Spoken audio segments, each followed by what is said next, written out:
નમસ્કાર મિત્રો, 2/7/2024 બોટાદના બજાર ભાવ વિશે વાત કરીશું. આજના બોટાદ માર્કેટ યાર્ડના બજાર ભાવ શું રહ્યા છે તેના વિશે વાત કરીશું. પણ તે પહેલાં જો તમે દરરોજના બોટાદ માર્કેટ યાર્ડના ભાવ સૌપ્રથમ જોવા માંગતા હોય તો અમારી ચેનલને સબસ્ક્રાઈબ કરી નાખજો. તો ચાલો બોટાદના બજાર ભાવ શું રહ્યા છે તેના વિશે વાત કરી લઈએ. તો જીરો 4,750 થી 5,365, એરડા 1,015 થી 1,061, ચણા 1,215 થી 1,303, તુવેર 1,845 થી 1,865. તો આગળ વાત કરીએ.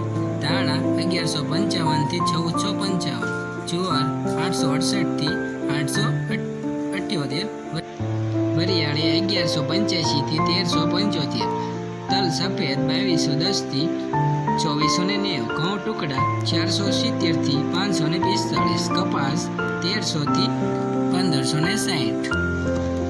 તો મિત્રો, આવા નવા વિડીયો જોવા માટે બન્યા રહો અમારી ચેનલ પર.